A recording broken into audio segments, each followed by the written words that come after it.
So what we have concluded so far interest is concerned, I was telling you, if it is charged by the bank on loans and deposits, then it is exempted, Raja. This is exempted because interest, this is the interest charged for,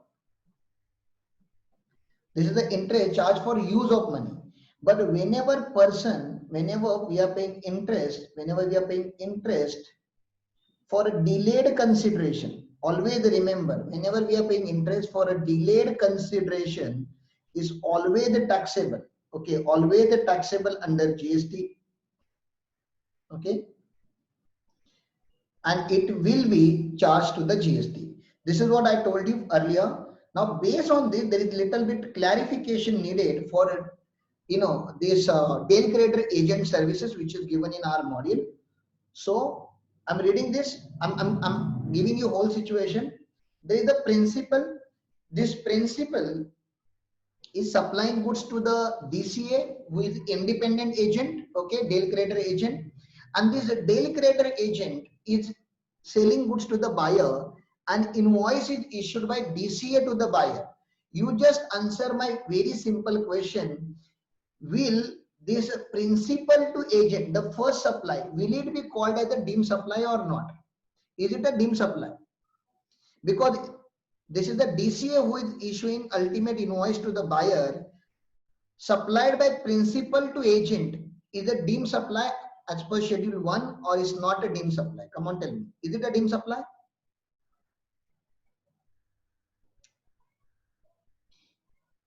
Please reply when only Samiksha has replied. Yes, this is the deemed supply. This is the deemed supply as per section 71C, read with schedule 1 para 3. Now please understand, later on this buyer is going to default. Default means default in the payment. The buyer has defaulted the payment. Now who will pay to whom? Now who will pay money to whom? Come on, tell me. Who will pay money to whom? Buyer has defaulted. Buyer is not paying on the time. So who will pay money to whom?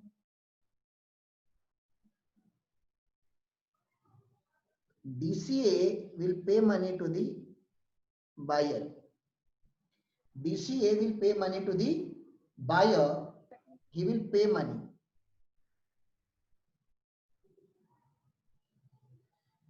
DCA will pay money. Okay. Money by DCA to the supplier.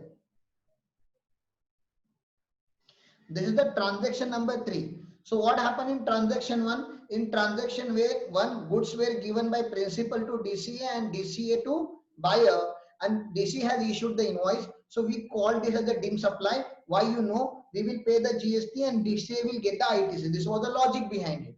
In future time, the buyer has defaulted in a payment, so DCA decided to make payment to the principal. Okay, DCA decided to make payment to the principal. It's done. That transaction is done. Now DCA will pass a loan entry in his books of account. Please understand. A DCA will pass a loan entry in his books of account on the name of the buyer, and in future DCA is going to recover what? In future DCA is going to recover his loan amount plus interest amount. Now this interest amount is charged by DCA on a delayed consideration. Please understand, this interest is charged by the DCA from the buyer because buyer is not paying on the time. This is a delayed consideration, interest on delayed consideration. Is it taxable under GST? Interest charged by DCA from buyer for a delayed consideration, is it taxable under GST? Come on, tell me yes or no. Yes, it is definitely included in the value of supply as per section 15 subsection 2 clause D, and this is included in the value of supply of DCA. Please remember, this is included in the value of supply of DCA, not principal, because principal is outside the game now. Principal supplied goods for 30 lakh, he got the 30 lakh from DCA. Now DCA is the one who is going to recover 30 lakh plus 2 lakh from his buyer. So please understand, this will be included in the value of supply. But look at the second situation now. Look at the second situation now. Here there is a principal supplier, then there is a DCA. DCA sold goods to the buyer, And invoice is issued by, okay, invoice is issued by principal to buyer. First of all, you tell me, is it a deemed supply? This supply between principal and DCA, is it a deemed supply? Invoice is directly issued by principal to the buyer. Is it a deemed supply? Answer is no. This is not a deemed supply because invoice is finally issued by the principal. Okay, fine, sir. Now buyer has defaulted in the payment. Okay, if buyer has defaulted in the payment, then what will happen again? What will happen? Please understand. The DCA will make payment to the principal. The DCA will make payment to the principal, and this will be considered as the loan given by DCA to the buyer. DCA will make payment to the principal. DCA will make payment to the principal, and this will be considered as a loan given by DCA to the buyer. Now please understand, the interest which is recovered by DCA from the buyer, interest which is recovered from the DCA by the DCA from the buyer is not in connection of delayed consideration. No, because consideration was supposed to be paid by the buyer to the principal. DCA has not supplied the goods, and therefore we cannot call this interest as the interest on delayed consideration, and therefore this is the interest on loan. This is the interest on loan. In situation, this is the interest on loan. In situation one, this is the, for DCA situation one, otherwise this is the situation 3. Here it is the interest on delayed consideration.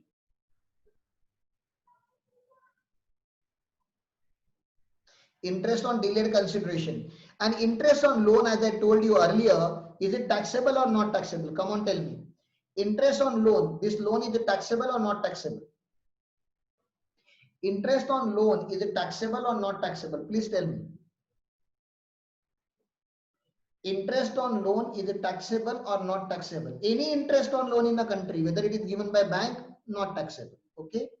This interest on loan is exempted under notification number, okay, 12/2017. Notification number 12/2017. This is what written in this explanation. Please read it once again.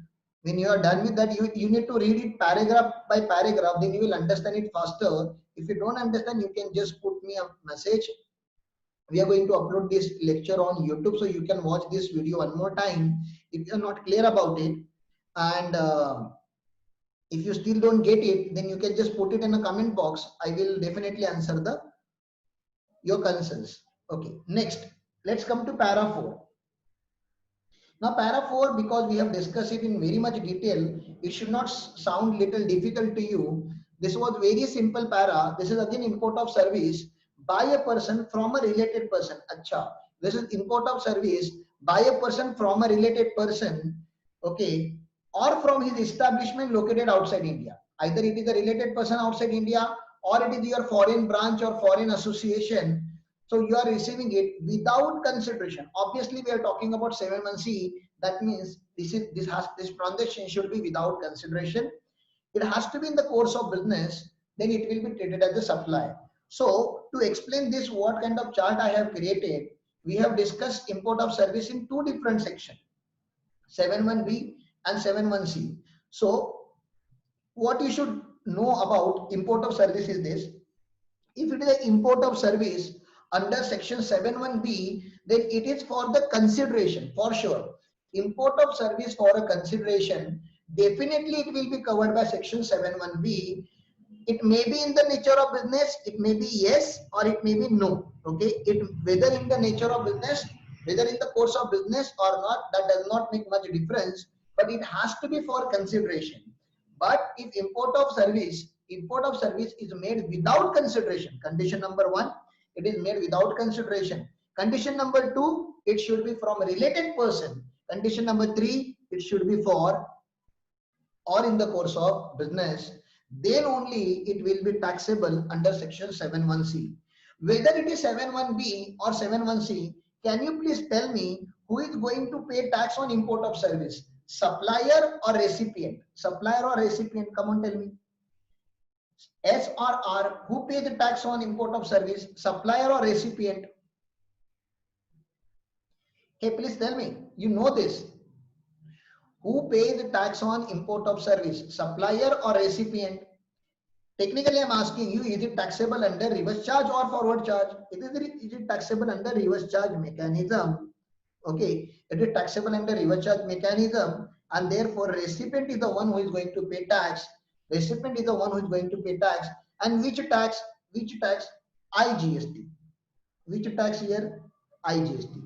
IGST will be labeled. So I'm going to teach you different situations so that you should be crystal clear about, your thought should be crystal clear about this import of service. So we are going to learn para 4, import of service by a person from a related person or his other establishment outside India in the course of business. So there are 3 conditions here. Now look at this first situation. Unrelated persons, import of service.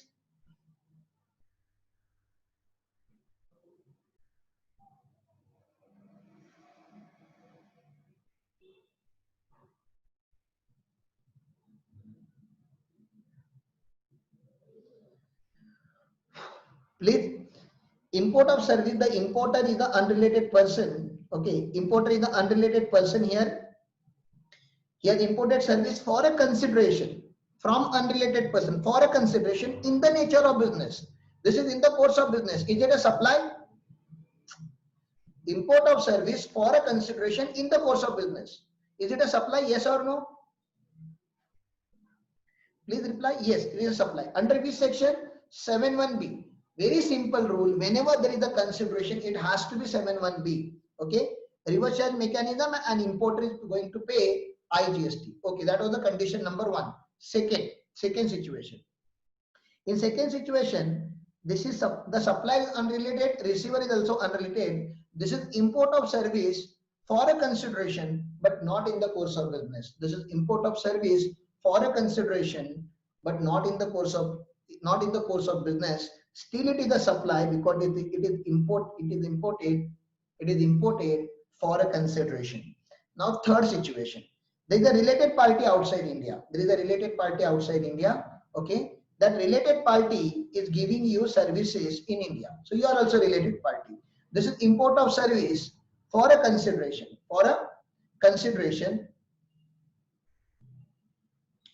Not in the course of business. So still it is a supply because there will be tax under 7(1)(b).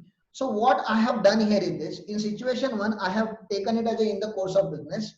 In situation 2, I have taken it not in the course of business but from unrelated party. In situation 3, I have taken a related party but not in the course of business. Irrespective of the other situation, if there is a consideration, there is one thing which is common in all these three situations, which is consideration.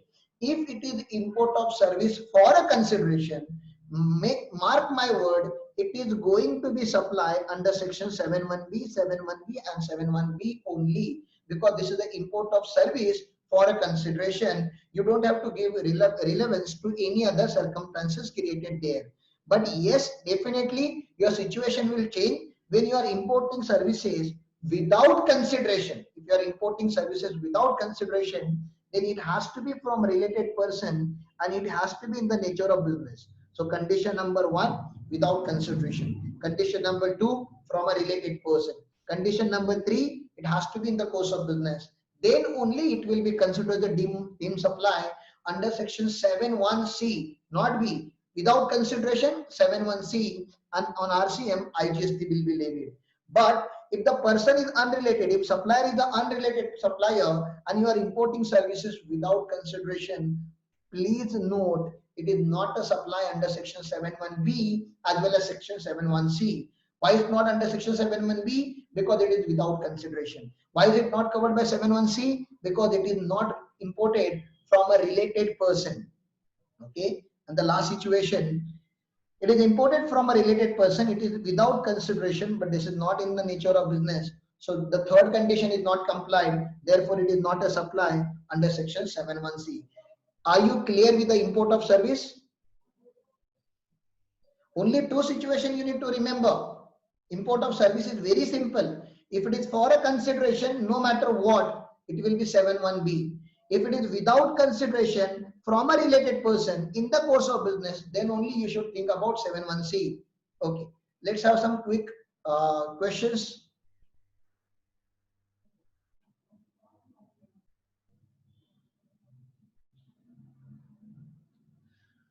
Jumru Associate received legal consultancy services from his head office located in Malaysia. So HO and branch are distinct person. Branch is in India.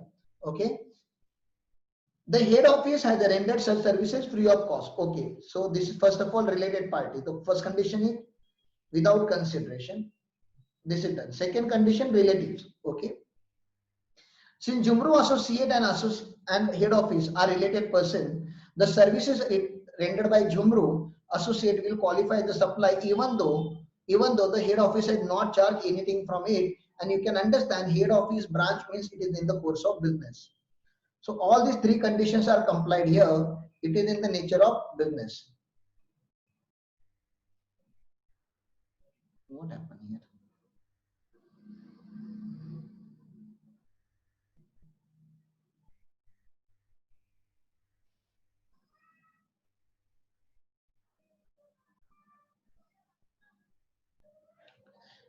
Okay, next one. Chakmak, a proprietor registered in Delhi, has sought architect services from his son located in US. Okay, proprietor with respect of his newly constructed house in Delhi. Please understand. First consideration without first condition without consideration. Second, related party, and third is the business. Yes, it is the related party. All those services have been received without consideration. Okay, it is without consideration. But is it in the nature of business? Answer is no. He is constructing a house in Delhi. That means it is a personal service provided by related person outside India. Therefore, this third condition is not complied. So, although the service has been received by Chakmak without consideration from his son, related party, it will not qualify as a supply. Same is not received in the course or furtherance of business. So you need to comply with all three conditions to get qualified here. Now next, they are giving some clarification on sales promotion schemes that we will discuss here. Sale promotion scheme. The first scheme that we need to understand is free sample. Okay. When you supply your goods as a free sample, please understand, you are purchasing the goods. There are a lot of goods in this particular premises. You must have taken ITC, isn't it? You must have taken ITC. Is it right? When you purchase goods, you must have taken ITC. Now, why does government give the ITC? So that you can sell, and then you can create a GST liability. You will have a GST liability. But what are you trying to do? You are trying to supply all these samples, all these goods as a free sample. That means you are trying to supply it without consideration. Don't you think it falls under the definition of permanent transfer of business asset without consideration? Hello?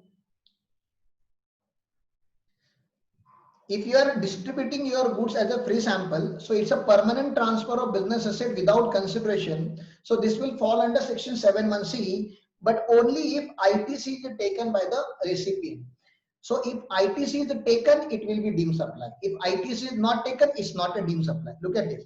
Sample which are supplied free of cost without consideration do not qualify the supply under GST. Okay, except where the activity falls under schedule 1. What falls under schedule 1? ITC. If ITC is taken, then it will fall under schedule 1 and it will be considered as a deemed supply. Buy one get one free. Buy one get one free. This I have explained you. I have given you example of Peter England. In Peter England, usually they give the offer of buy 3 shirt and get 3 shirt free. Now we boys, we go to the shop and we check. Okay, 3 shirts are available for 6,000 rupees. We pay 6,000 rupees and we buy that particular 3 shirt. Along with that, we get another 3 shirt free. But we never consider this particular 3 shirts as a free shirts. In fact, we calculate like this. Okay, I paid 6,000 rupees for 6 shirts. I paid 6,000 rupees for 6 shirts. That means technically these 3 shirts were never free. This is not free. Technically, these 6 shirts are not free. They are supplied along with first 3 shirts, and therefore you need to understand it was a composite supply of 6 goods for a same price. Okay. It may appear at the first glance that in case offer like buy one get one free, one item is being supplied free of cost. One item is being supplied free of cost without any consideration. In fact, it is not individual supply. It is not, in reality, what is that is happening? It is not an individual supply of goods. With, in fact, it is not an individual supply of goods, but cases where two or more individual supplies were supplied for a single price is being charged for entire supply. It can be the best treated as a supplying two goods for a single price. It can be treated as to supplying two goods, that means supplying 6 shirts for 6,000 rupees, and therefore GST will be charged on the all these 6 goods at 6,000. Okay. Taxability of such supply will depend upon whether the supply is a composite supply or mixed supply. That concept we have not discussed yet. Supply is composite supply or mixed supply. Okay. The next point that we are going to discuss here is section 7.1a. Now section 7.1a have schedule 2. Now please understand our section 7.1.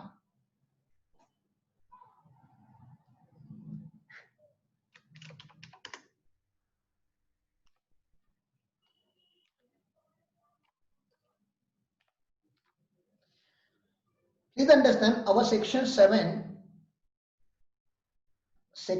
subsection 1, it talks about the supply can be made for any goods or services. So there is no problem with supply of any goods and services. If I'm selling this mobile phone, I'm supplying goods. I know I'm supplying goods. Right now I'm teaching you, that means I'm providing services. So there is no problem. We will call it supply of service. But section 7.1 also use language both. Both means goods plus service. And whenever we supply goods plus service, there is always a possibility of litigation.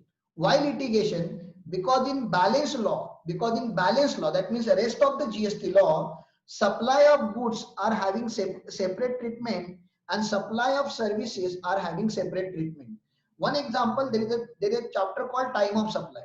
There is a chapter called time of supply. In time of supply, supply of goods, the time of supply of goods will be determined by section 12 and time of supply of service will be determined by section 13. So in later phases of GST law, we need to have bifurcation between goods and services. You cannot call them both.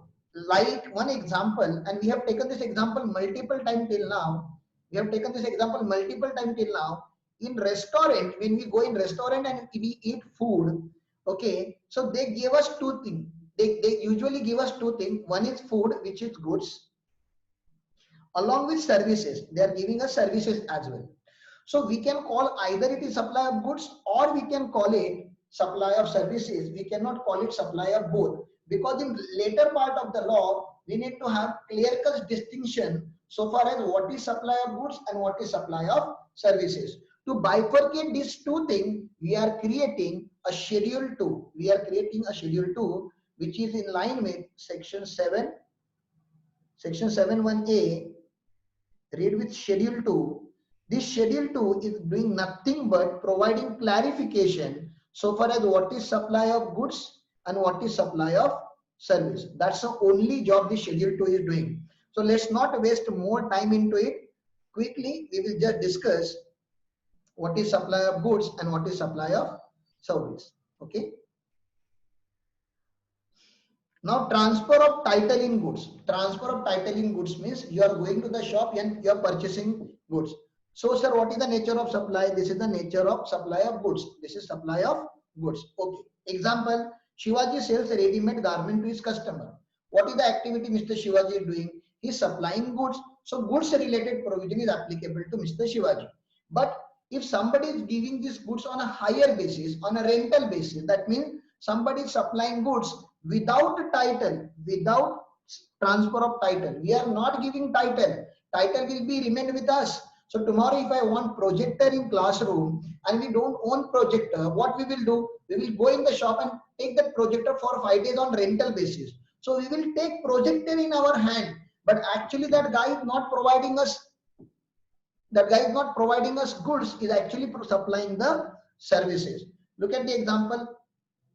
Genius Equipment Limited gives machinery on rent to Suhasi manufacturers. Okay, machinery on rent is a supply of service. Then hire purchase. This we have discussed as a hire purchase. In a hire purchase, the ownership will be transferred to the buyer after finishing all the liabilities that he owes to the seller. Please understand, till the time the last installment is not paid, the legal ownership remains with the seller, and therefore I am telling you, in case of hire purchase transaction, the buyer becomes owner only after repaying the last installment. So goods are transferred on day one, but the ownership will be transferred after completing the 5-year tenure. But it is almost sure that the ownership will be transferred.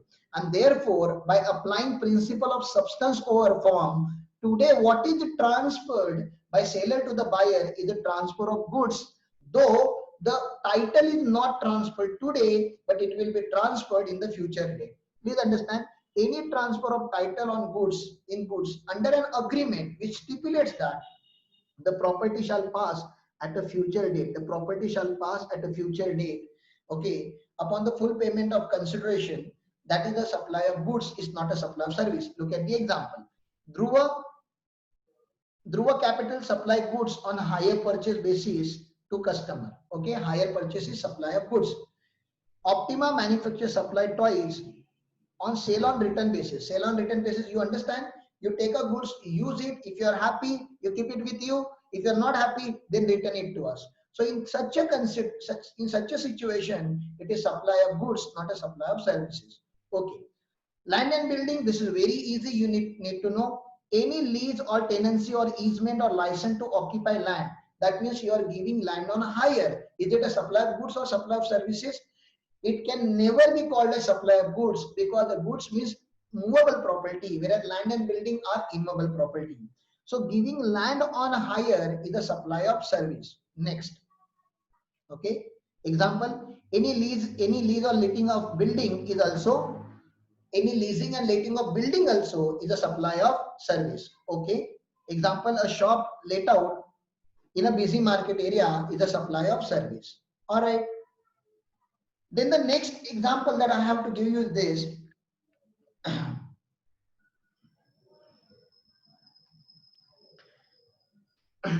You manufacture some steel utensils.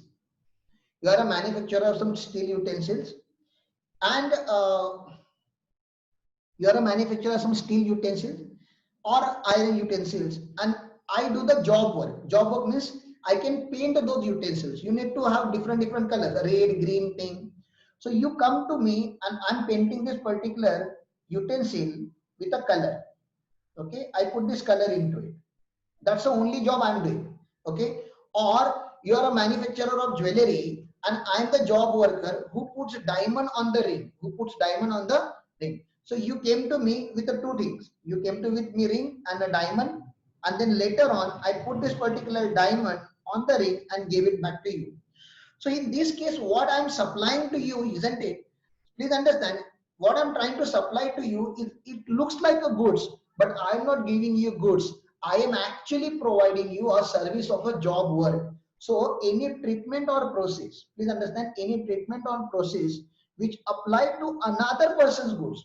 So I am giving you goods. Another example, your mobile is not working properly. So you brought that mobile to my shop. I opened your mobile, repaired it, and I'm giving back to you. What I'm giving to you may look like a goods, but I'm not giving you goods. I'm actually supplying services to you. So look at this.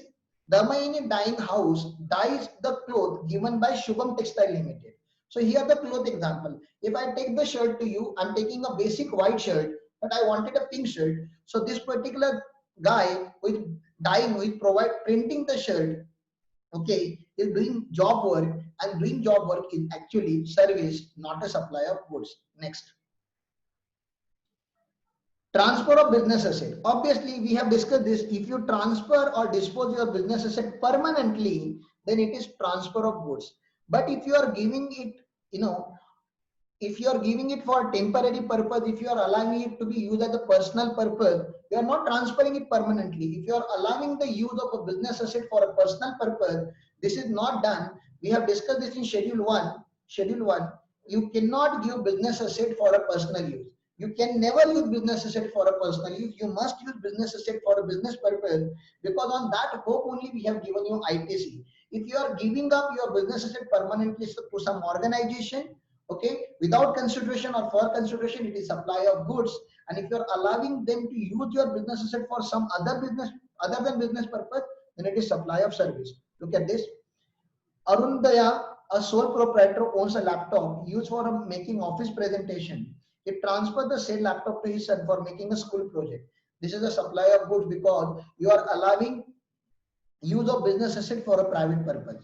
Next, goods forming part of the business asset carrying on a business where ceases to be taxable person. Okay, ceases to be taxable person means, please understand, this is the shop. On this shop there are a lot of goods. Okay, well, wherever you had purchased this particular goods, that time you were registered, so you must have taken input tax credit on all those goods. Today you are telling us you are going to close down your business. You are closing your business. You are closing your business. So what government is saying, okay, let's consider it as a deemed supply of goods, and whatever goods are remain in the stock, you please pay GST on it. This is considered as a deemed supply. So why is it considered a deemed supply? Otherwise, what everybody will do, everybody will start a shop, they will take a ITC, and then after a particular day, they will close the shop, and then they will sell goods without having a registration. So that's not done. Okay, this tax evasion is not possible now.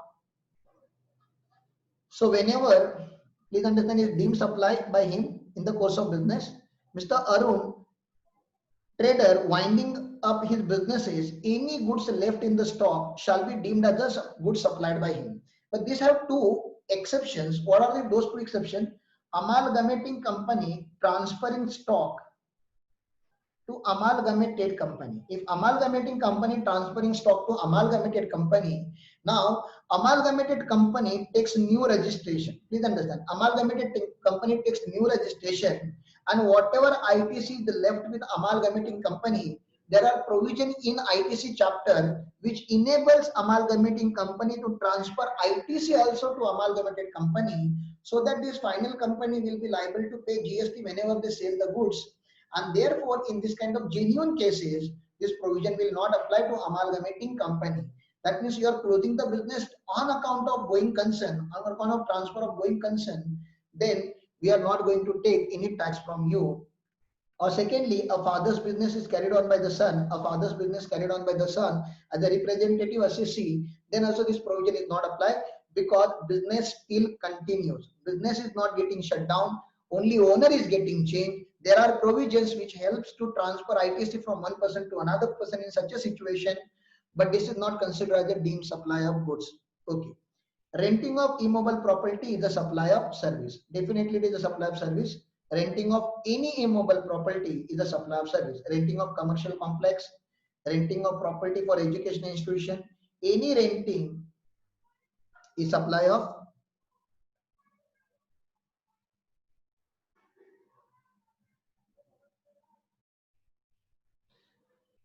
Okay, next. Construction of a complex or a building. Okay, for that we will start new lecture, because this is little important. That little important discussion we will do in the second round. Please join me again at 2:30. Please join me at 2:30.